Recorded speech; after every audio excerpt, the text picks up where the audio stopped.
Well, hi everybody. This is Al Spath, your Positive Poker Insider today here on Positive Poker Insider's Twitch TV. We've got a special guest lined up for you today, Tom McEvoy, the 1983 World Series of Poker champion, main event. And Tom's going to talk to us from, I don't know, a little under an hour, but we've got a lot to say. He's got a lot to say, and I hope that everybody that comes in has some questions for Tom today. Tom, are you with us from Vegas? Absolutely. I'm in my home right now, and the guy behind me is my good friend Peter, who's just hiding. And Peter Victor is my life coach.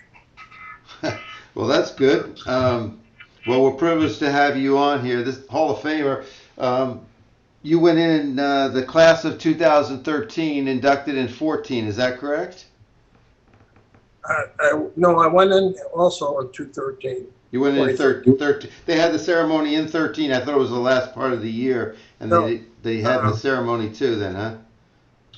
Yeah, in November, right before, a few days before they played off the November 9 of the main event of the World Series. So they had a little banquet and ceremony, and I had some people speak on my behalf, and I made a very brief, emotional speech because I was kind of choked up. I think one of your quotes was, "It was the highest honor you've been paid, other than winning the main event. It's the highest honor that in your lifetime." Yes. And we've got right. Donna Blevins in here today, Big Girl Poker, who's having a webinar tomorrow, and she says howdy to you and me, and give you both a virtual big girl hug. So down in Florida. Hi, Donna. You're out there. Well, Tom, it all started back in, I think, Grand Rapids, Michigan. Is that true? Is that the hometown? Sure is. I lived there for about half my life, and the other half has been right here in Las Vegas. And I moved out to Las Vegas in 1979. Been here ever since, and I'm sure I'll be here the rest of my life. I really like it out here, and I was not all that happy in Grand Rapids. I had a lot of family there that was good, and I had friends there. But I hated the weather. There were like 5 months of good weather and 7 months of bad. I hate snow, hate cold. So by the time I moved out here, I was ready for a drastic change in my life. And it worked out. I had no idea really as a poker player what I was up against. None. I just kind of charged ahead. And it worked out. I was prepared when I moved out here to go back to work as an accountant, if that's what I had to do. So, but it never happened. I never had to get what you would call a real job. I've worked, but it's always been in the industry. I've been briefly a poker room manager for the worst 53 days of my life. I was tournament director. I've been a prop player out in California for most of 1 year. But a prop player, in case people don't know it, is you get paid to play poker and keep games going and start games, but the wins and losses are your own responsibility. Yeah, I read back in one of the articles I was reading on you. You graduated, I think it was from Ferris State. I don't know where Ferris State is, an accountant, right? Yeah, Ferris State University with a Bachelor of Science degree in accounting. And before that, what kind of jobs did you have? Did you have any jobs as a teenager that prepared you for life? Did you learn any life lessons early on? Well, I did some clerical work when I was still going to school, and when I was in high school, I didn't really work at any real jobs. It was pretty much I started my college career about, I think it was one day after I got my high school diploma. Started writing on business school. But they had a business school here in Grand Rapids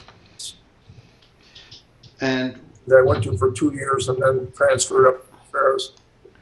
so, what do you think it was during your upbringing or college days or afterwards that allowed you to get the necessary tools to win 4 WSOP bracelets? I believe you won a bracelet in the 1,000 limit. I think you won one in a 1,000 Raz, and I think there was a $1,500 win in Omaha High Low, along with the main event. Am I correct on that? The other one was not Omaha High Low, it was Limit Omaha High, which they don't even play anymore at the World Series. But, and of course the main event, but those were basically the events. I've also had a couple of seconds and some thirds. I've actually had 11 top 3 finishes in multiple games over the course of my poker career, which I'm kind of proud of, that I was more versatile than just being a hold'em player. Yeah, that's sensational. In fact, I understand that you trained a few players along the way. I think Kathy Liebert and Lee Childs and Bernard Lee, some of your students. Is that correct? Yes, Bernard Lee was, I only did a session or two. Kathy I worked with for a long time, but she doesn't like to admit it. So, and I've had 2 of my students win World Series bracelets, not main event. I never guarantee they'll ever win anything, Right. but some of them were pretty talented. And I only make one guarantee, that they'll be better players after I'm done coaching and teaching. And I still teach and coach. Now, over the course of your entire career, it says even on Amazon that you've authored or co-authored over 30 poker books.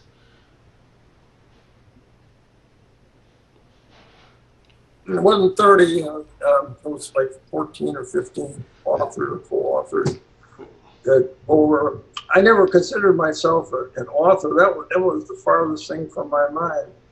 And I did the very first book on tournament strategy in 1985. And then I always thought I could do a better job. And I didn't do another book until 10 years later, when I was approached by Dana Smith, who had written some books. And she wrote as her pseudonym was Shane Smith, because she felt people were more likely to buy a book by someone they thought was a man than a woman. Very interesting. That's And pretty good. She approached me, and I like. Go ahead. Pardon? No, go ahead, please. No, I just felt I could do a better job.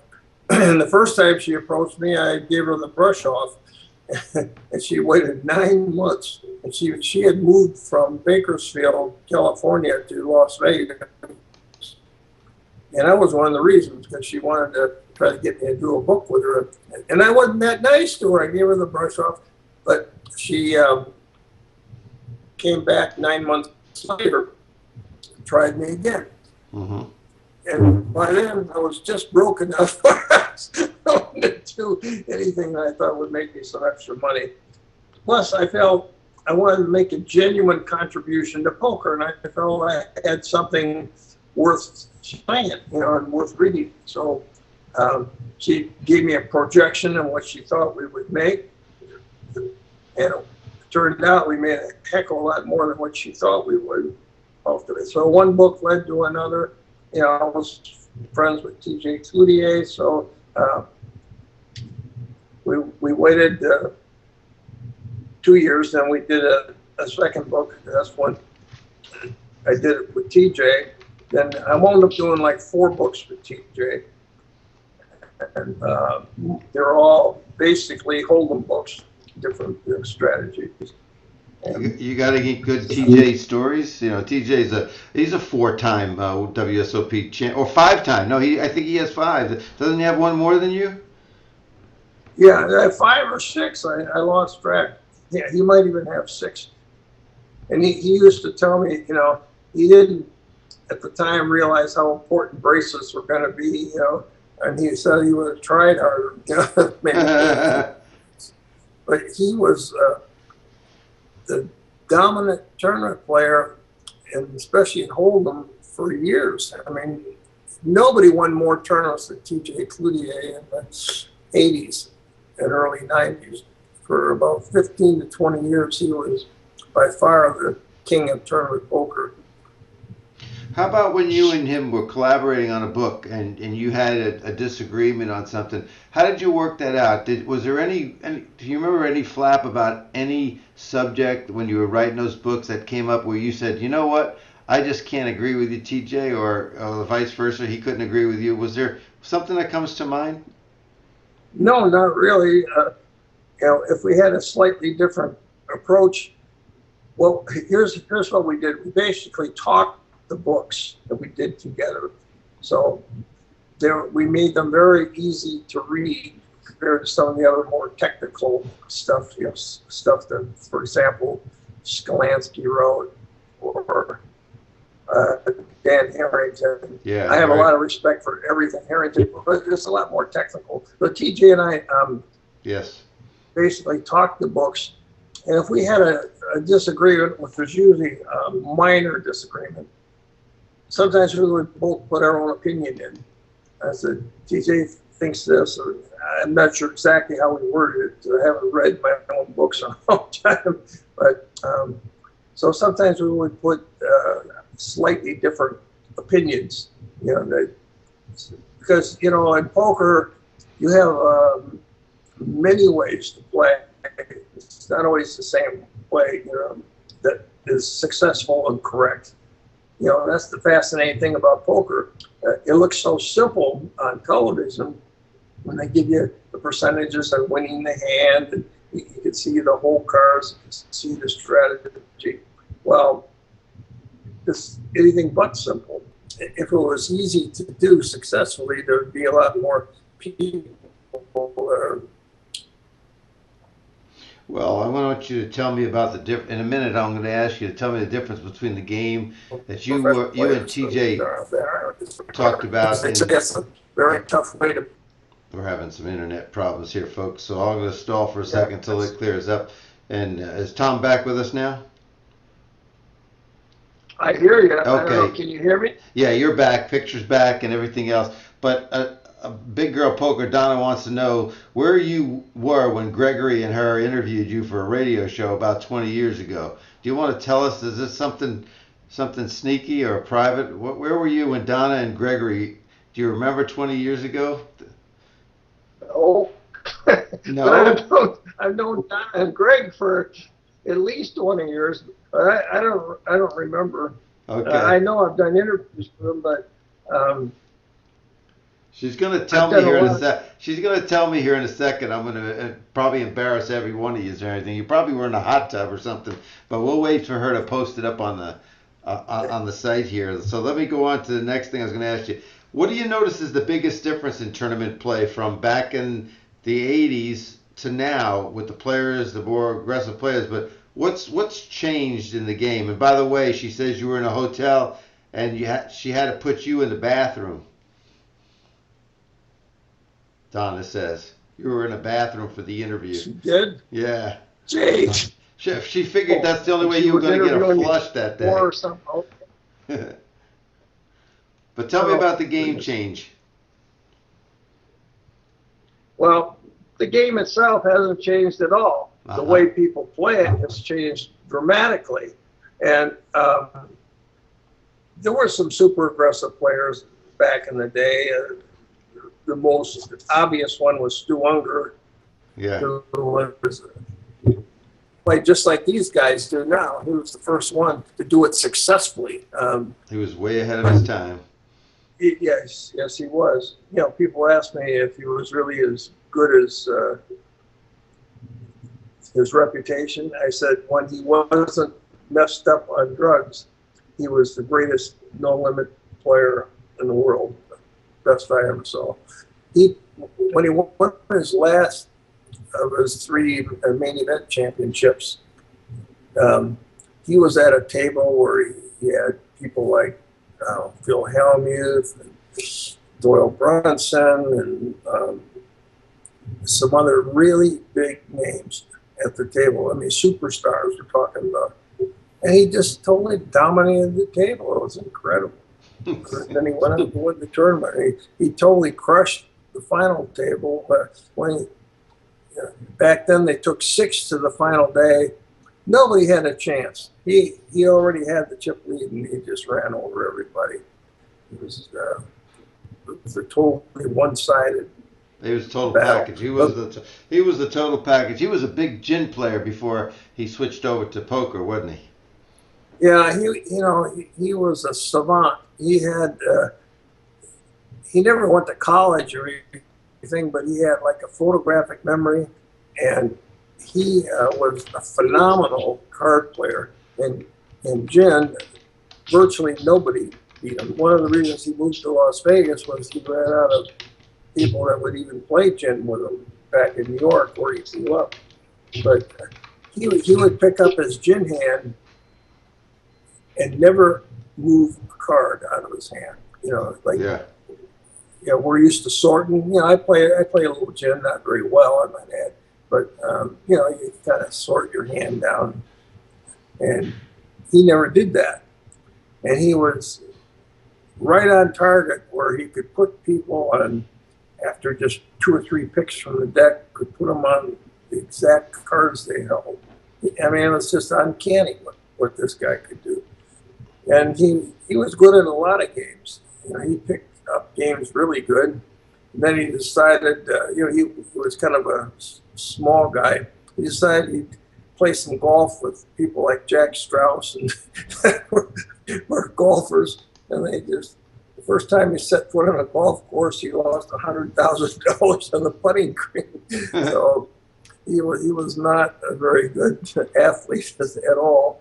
So he should have just stayed away from that kind of. Well, I think again, I agree with you. He's ahead of his time, and we don't know how many bracelets he would have won if he didn't get involved with drugs. I got a question here from a guest, the Lango, which is Dave Romer. He's the lead instructor at Poker School Online, and he wants to know, Tom, do you still play poker regularly? And if so, what games and stakes? But tell him a little bit about the league that you're involved in, because before we came on the air, you were telling me you're in a league for a WSOP seat, because maybe that'll interest Dave too. I'm actually in 3 leagues. One is a horse league where we play 5 horse games, which was Hold'em, Omaha 8 or better, Raz, 7-card stud, 7-card stud 8 or better.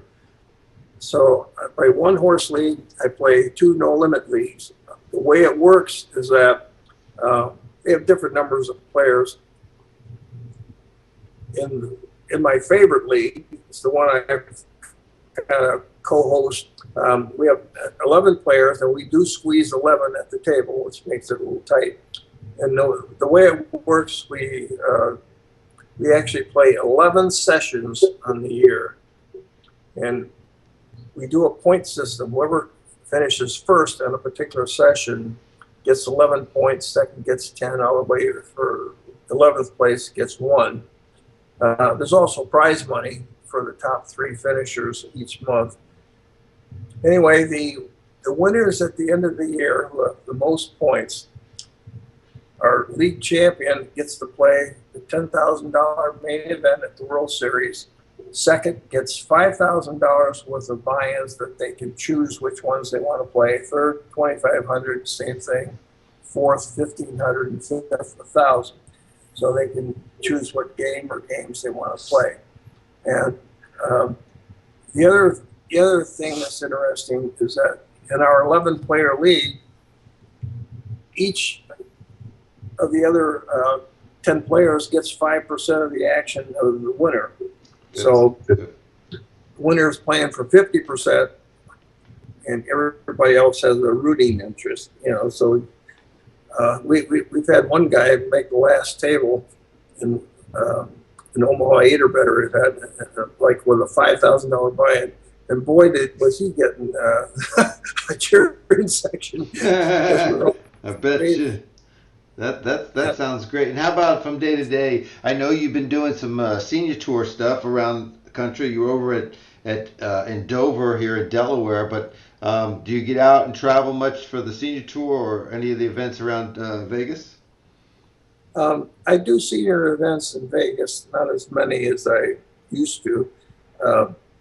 But Tina Bergstrom's got her they call it the Masters of Poker, where we've done twice. We've done tournaments in Dover, Delaware, and we have been invited back for a third time, although the date is not set yet. And she's the one that I do kind of follow around whatever circuit. Or of course, we're hoping she'll get more venues, but it's tough getting them off the ground. She also does a big seniors event right during the World Series of Poker. So, they have all these senior events at the same time, and I try to get her to switch her date slightly to get past the World Series main event in particular. When I say main event, I mean main seniors event. Yeah. But she's a real good personal friend of mine, and I would do anything to help her. And so if she ever gets other venues, I'm going to be one of the people that's going to be there to help her. But I love senior events. If I had to pick just one World Series event to play, I'd take the Super Seniors, which last year was the first time they had it. That's where you had to be 65 or older. And I like playing with all these old guys, Well, I'd qualify for that. I don't know if I could sit for 10 or 11 hours. Did they adjust the amount of hours per day? Not.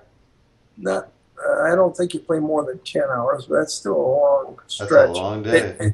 They start earlier in the morning, too. They'll start at 10 instead of noon like they do most of the I see. We got a question here that asks about your greatest strength in the game today. I know you've always told me that you're the greatest short-handed tournament player, short-stacked tournament player. Why don't you tell everybody how that is, how that came about? I really, truly believe I'm one of the greatest short-stack players and tournament players in poker. And the main reason I feel that way is because I've had so much practice with one. I've never won a tournament yet that I wasn't at death's door at one point where it didn't look like I would survive the blinds even, and I've come back to win. And a lot of it is mental attitude. Of course, you got to catch some cards too, but I have a never give up attitude when it comes to poker. And I would not have been successful in my poker career if I was any other way than that. I'm very competitive, even now. I don't play nearly as many tournaments as I used to, and you just hit the nail on the head because of the stamina factor. I'm not good doing 10-hour days. That's too much. It takes too much out of me. So one of the reasons I'm doing all this walking and Peter being my little life coach. Let's bring Peter in here. Tell me what Peter's influence has been on you. If he could slide forward towards the camera slide forward, Peter. Peter, I understand is your a life coach that's working with you. Is that correct? I mean, I help Tom. I mean, we're buddies, so I try to help him as much as possible, get in shape physically and mentally. But he says you're coming along as a pretty good player and somebody to watch. Well, I like to think so, but let the results speak by themselves. I never got a major tournament. I got several cashes in Vegas tournaments, but I'm still waiting for my big one, but I'm looking for it. Hopefully, it will be this year. Well, I'll tell you Peter, I'll tell you a secret. Before 1983, I don't think Tom had a big one either, did he? I actually did, He but did? I won. Amarillo Slim used to have the second biggest tournament. It was called the Super Bowl Poker, and it was up in I forgot it was in Reno or Lake Uh-huh. Tahoe, one of those places, and they had $1,000 limit hold'em tournament that only paid three places. Woo. There was 96 players, so of course that payoffs have changed, and that's one of the reasons tournament poker's gotten bigger because they paid more spots. Sure. And it was like 60% of the buy-in money for first, 30% for second, 10% for third. All right. So, and there was no deal made. And even though when I got heads up, the other guy had a 3-2 lead, and I tried to make a deal, but he didn't know me, and he thought he was going to just run over me. And 5 minutes I had the lead, and I ran over him. so I won. What's 96,000 times 60%? I did win that tournament, so that was by far my biggest win to date, and I wasn't sure if I'd ever even top that. But a year later, of course, I did at the World Series. But I'm by then I had developed my hold'em skills. Not limit hold'em was my main game back then. That and 7-card stud. Of course, 7-card stud, you can't even find the game anymore. No. Here in Las Vegas. But That's my favorite game. 7-card stud high. I don't like the high low, but you're right. You can't find it. You can find them in Atlantic City, but it's hard. It's really tough on the East Coast for sure. So getting back to Peter here, what's his greatest strength? You've watched him and what have you. What's his greatest strength or weakness in the game, Tom? Give me a coach's evaluation of him, because I know you still do a little coaching, right? he is not only maybe overly optimistic, he's got a very positive outlook. He works very, very hard on getting better, and he studies, all the poker stuff that's online. He's sending stuff to me to watch too. I get sick of looking at poker sometimes, but so he's studying players, trying to understand why they're making some of the plays they make. So he's a true student of the game, and of course he reads everything he can get his hands on. And a combination of that, when I first got to know Peter, which was 3-4 years ago, he's come a long way, and he's going to go a lot further too. But from when I first saw him, I didn't know him at all, and I said, saying to myself, he's not a very good player, but he seems like a nice guy. Yeah. But he's gotten stronger, he's gotten better. But attitude is everything, and he's got that. He's got the right mental approach to the game. Yeah. Poker is tough, so you really got to be positive about it and strong thinking. That's why we're called Positive Poker Insiders here. We want to think positive. We want to have positive results. We want to have that unrealistic, but yep. Positive. You got to go forward like that. We've got a couple of the coaches here, Dave Lango, and we got Donna and along with Tom and myself, and we'll all tell you that having a positive attitude and having that mental mindset that you can do it and that you can overcome, and then one mistake that you make or one little hurdle that you have to get over, that's not going to stop you from getting to the end. You can't let that derail you from what the mission is right before you. So I'm glad to hear that. And I tell you what, that each one of these coaches that are on here will tell you the same thing, and I know Tom will too. He is still learning poker at his age, and sometimes you'll bring something up to him, like you said, you shared a video with him, but he keeps learning too, and I learn every day from my clients. They ask a question, and when we teach or when we shadow, we tend to sometimes talk about similar things that have gone on in our lives. So when we have a client that brings up something completely new or a different approach to it, we take note of that and we try to incorporate that into our toolbox, and then have more tools available when we're at the table, because you never can run out of ideas at the table, because there's so many ways to play a different hand. I'm always learning when I teach somebody, because I'm picking up things from them. Exactly what you just said is right on target.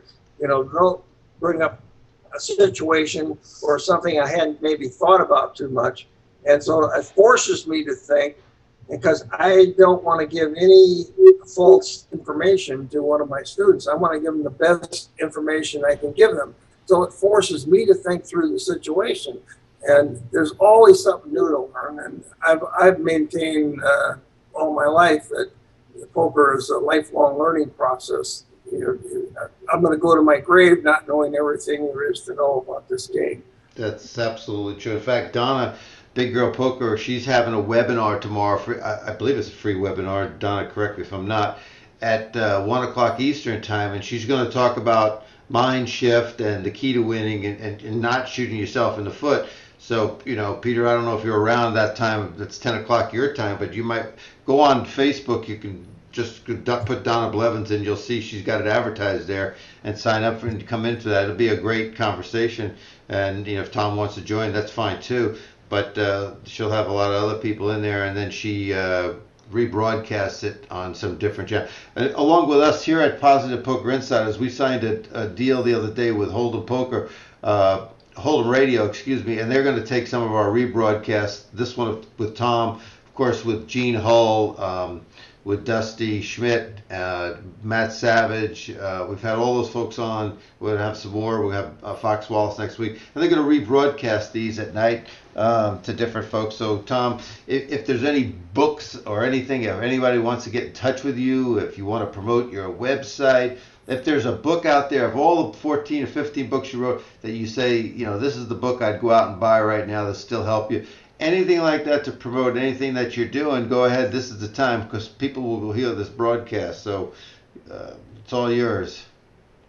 Well, there's two books I still think are the two best ones. And one is Championship Tournament Poker, the one I wrote by myself with Dana Smith's efforts. And the second one, which might be more pertinent because No Limit is Now King, was Championship, No Limit, and Pot Limit Hold'em that I did with TJ. I think those are the two best books I've ever done. I did another book with former world champion Brad Doherty on the championship satellite strategy, which I think has got a lot of merit too. There's a lot of people playing satellites trying to get into the events. That I think that's very good of you to bring that one up. I think that's a very good. That's exactly. There's a satellite champion right there. Huh? Donna says that it's 100% free on the webinar tomorrow, and she's going to do one a month moving forward. So anybody out there that's hearing this, go to Donna Blevins on Facebook. You can see, or you can come to my one of my groups or my name, and you can find a link to the webinar. And please come in. It's 1 o'clock Eastern time tomorrow.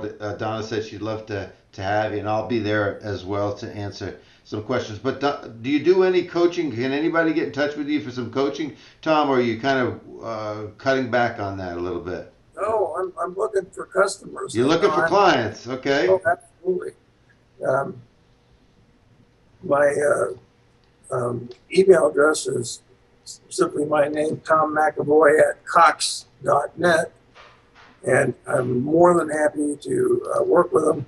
Most of my students, I deal with them in person, but I can do it with using Skype too, and I occasionally do. So, also I have a website, Tom McEvoy. What's the name of it? I forgot my website. I don't go to it that often. Is it TomMcEvoy.com? Yeah, I think it's TomMcEvoy.com. Also has my phone number on there. I put my cell number on there because I want people to be able to reach me. Okay. And so far, I haven't had any great calls, but I'll give you my cell number too if anyone wants to write it down. Well, it's this is going to go out on YouTube around the world. You might not want to give out the cell. I'll tell you anything. If anybody wants to oh, get in touch with Tom, it's real easy. You can just get Tom McEvoy on Facebook, or you can email me at alspath@alspath.com, and I'll forward anything on to Tom, and we'll keep it that okay. way. And I'll put up on my website Tom's website link and everything else later on. So we'll have it on Positive Poker Insiders up on Facebook and on Twitter as well. So we'll get that done for you, Tom. Uh, I want to tell you a story. You talked about TJ a couple of times.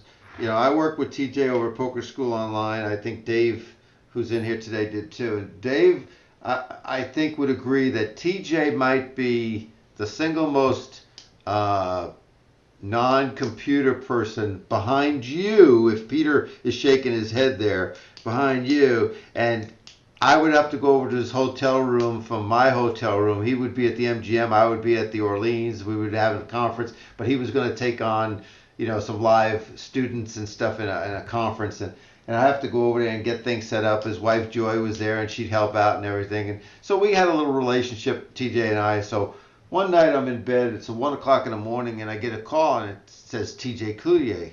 I said, I'm on the East Coast, and I know he's in Texas. And I say, what the hell is this about? And he says, hey Al, how you doing? I said, I'm okay, TJ. What can I do for you? He says, my pool, the pump is not working. I need you to come fix my pool. I said, TJ, I said, this is Al Spath in Maryland. He said, oh, I thought this was Al the plumber. I called the wrong Al, and I'm sorry. And he hangs up. Well, the next day I get an email from him, nothing about the pool or nothing.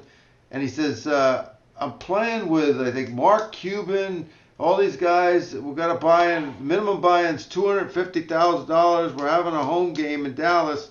Can you make it? So I wrote back to him. I said, you got me wrong twice. If you get me wrong again, I'm coming down to Texas. We're going to have a problem here, TJ. I don't have that kind of money.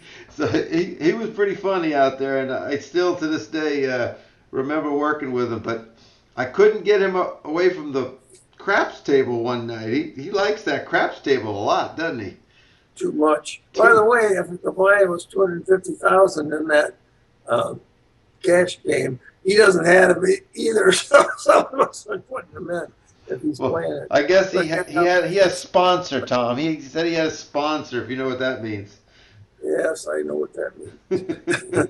Means I'm too broke to put up my own money, but if you want to give me a shot, I'm available. Hey, one other thing I want to talk to you about. I read a quote by you. It said, and this is a quote: "When I play, I'm looking for big money." You remember making that quote? Long time ago. And and it went on to say that you're looking for top three. You don't care about finishing the final table as much as you want to get into that high percentage payout spot, and that's what you play for. That's what the big money is in all the tournaments in the top three spots. That doesn't mean I won't play to make the money. If I've got kind of a mediocre stack, I'm only one or two uh, from the money. Yes, I'm going to play to get in the money and then worry about the top three. But once I'm in the money, all bets are off. Now I'm looking just to move up the ladder and take a lot more risks. Now, TJ, when he makes the last table, he gave me a good piece of advice. He says he's already looking to decide how he would play each of the other players at the last table if he gets heads up with them, or even three-handed. He's already calculating what his strategy is going to be, and that's a good piece of advice for all tournament players. Yeah, I think that's great advice. If you're going to be sitting in a tournament for several days or even all day long, and you're going to get into the money, and you have a chance to recoup and get paid for your time, you should do that. It's tough laying down a big hand on the bubble but if there's two other people that are going to go out, you still have time once you get in there to make your move and ladder climb and get in. Yeah, you're going to have to make a double up and a triple. You're going to have to get a few of those to get back in the tournament to win it, but you can't double up from the rail. That's for sure. That's right, and you don't have any money in your pocket, and then you're paying another entry fee. But where's your? We've met Peter, your compadre here, but where's Suki? Where's that? Where's that 4 pound Yorkie of yours? See if she's in the next room. I saw a picture. I was talking to you earlier today about you at a poker. Which casino let you bring the dog in at the table? I saw you have her on your lap. It was actually, I did it a couple times. Once was at the Venetian when they were having a fundraiser for animals, and especially for the shelters. And another one was that Jen Harmon? That was. I know Jennifer Harmon's. Jennifer Harmon's real big on the animal rights. Yeah, it was. That's exactly right. It was Jennifer Harmon, and I got a good, funny story. My dog, which you'll see for yourself in a minute, if we can find her, she's downstairs, I guess, is super cute. I think she's the cutest dog in the world. Of course, I'm slightly biased. So when I'm there with my dog, the people were bringing their pets. Some had rabbits and cats and all this stuff. They saw my dog, and they wanted to, they're parading the dogs up the red carpet, showing everybody. So Jennifer picks up my dog. She walks up there and holds my little Suki up and says, "This dog is up for adoption."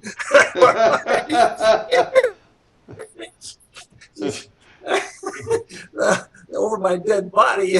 So that was pretty funny. And then I played her tournament, and I had Suki on my lap. But Suki gets a little nervous around that many people, so she wasn't all that happy. Well, listen, if you run, trying to track her down. Let's just give her the run around. I go after her and see. All right. Well, we'll get you next time. But if you run into Jen Harmon, if she'd ever come on the show and she'd like to talk about poker, or like to talk about animals and all the things that she's involved in, I'd love to have her. I'd love to to put her. She really like that. Yeah, if you talk to her, you tell her. I'd love to have her and talk about that. That'd be wonderful. Okay, let's forget about poker right now. Let's say you're home and you're in front of the TV. What's Tom's favorite TV show? Oh boy, there's several that I like. I love Netflix. I think Netflix is the greatest invention since sliced bread. And there's a lot of things I like to watch. You watch House of Cards. I bet you binge watch that. Oh boy, you just named one that's right at the top of my list. I can hardly wait for the next one to come out. They always have little twists and turns to it. The last episode, the president's wife walked out on him to leave him. I couldn't believe it. Because they had both done some pretty shady things, to get into power. And now that they're achieved power, for her to take a walk, I was really surprised. So who knows what this season is going to be like. So that's one of them. I like, I've always liked stuff on gangsters. So I've watched a lot of the shows that illustrate the life of people like, not just Al Capone, but like Lucky Luciano, Meyer Lansky, and so many of these other guys that have had fascinating careers building up organized crime that could have been very successful in the business world. So that interests me. I'm a big history buff too. I can name all the presidents in order, their terms of office. I can go one better. I can get the vice presidents also. Wow. Some of those are a little obscure. There's some kids out there today that couldn't even tell you who the vice president of the United States is right now. Right now, that's they true. Could not do that. I mean, it's unbelievable. And they're graduated from high school, and they could not tell you who the speaker. If you ask them who the Speaker of the House is, I'll bet you less than 10% know who the Speaker of the House is. They just don't. It's just unbelievable. We were taught that in school, and we. I wish. I don't mind. I didn't like our last speaker, but our current one is not so bad. I think he's got a more reasonable approach. Yeah, John Boehner liked the golf course and the tanning booth a little bit more than anything else. That's for sure. Okay, one last thing. First off, it's on Facebook. It's Big Girl Poker for those that want to attend the webinar tomorrow. But the last thing I would ask you today, Tom, is if you got a poker tip out there, whether it be tournament or cash, for those that are listening, those that are going to listen up on YouTube or over on Facebook or on Twitter, and they're listening to this broadcast, and you're going to leave them with something that they can just take to the bank, what would be your best tip that you could give them? Don't play above your bankroll. Mm. You set aside a poker bankroll that's used for just that, and you don't jeopardize your living expense money at the poker table. And there's actually one other piece of advice. Sure. A lot of players. Peter might disagree because he's loosened up a little, but I say tight is right. In other words, people, the biggest weakness, especially players that are new to the game, have is that they play too many hands. So tighten up a little bit. But, everybody's concerned about bankroll management. Nobody really says that much about it. But I have a standard. For example, there's a lot of no-limit games around, and I like to play for 100 times what the big blind is. So at a 1-2 no limit, I like to buy it for 200. A 1-3 no limit, 300. A 2-5 no limit, 500. 5-10 no limit, 1,000. I figure that's enough chips to play on and not be short stacked. People would constantly buying short. We're having a little bit of a delay here. The internet's acting up on us, folks, so we'll get back to Tom in just a second. Tom, just hang on just for 1 second. Sometimes we get a little internet interference and everything, and he was talking about buying in at the 1-2 and the 1-3 table and the 5-10, going with 200 or 100 times the big blind. So that's a good philosophy. And there's a lot of people that'll go to the casino and they'll say, well, I got 2 or 3 buy-ins, I want to buy in at the max. And what they find out is they dig a hole, they get stuck early, and they can't get out of that hole. It's a long climb. The best piece of advice I could give people about tournaments is stop playing tournaments backwards. I think people start playing tournaments completely backwards. I see them get in. I see them throwing chips around like it's crazy early on when they can't win the tournament, and they hurt themselves. They just need to be quiet. They need to watch. They need to be patient. They need to take advantage of some good pot odds. They need to win some chips and build it up, but they don't have to be so active just because they have chips. That's ammunition they need down the line, and I see them wasting it and just playing it absolutely backwards. They forget a very key concept. You can't win the tournament early. You can only lose it. Yeah, you can't win until there's only one table left. That's sure enough the truth. Tom, I really appreciate the time that you took today. Thank you, Peter, for helping with Tom and going for your walks and getting his health to 100%. We hope to see you in Dover. We hope to see you in Vegas. If I get to Vegas, I'm going to look you up. If you see Jen Harn or anybody else that'd like to be on a Sunday conversation, put them in touch with me. And Tom, keep on trucking, will you? And give our best to Suki. And Yolanda, is it Yolanda? She's doing something down there. Well, give our best to Yolanda, your bride of now, 6 years? 6 years, yeah. 6 years, okay. Thank you so much. Thank you, Peter, for helping Tom with the computer setup and everything. And folks, this has been the Positive Poker Insiders, and we're out for today. And tell people to follow us on Facebook, Twitter, and here on Twitch TV. Thanks, everybody. Have a great day.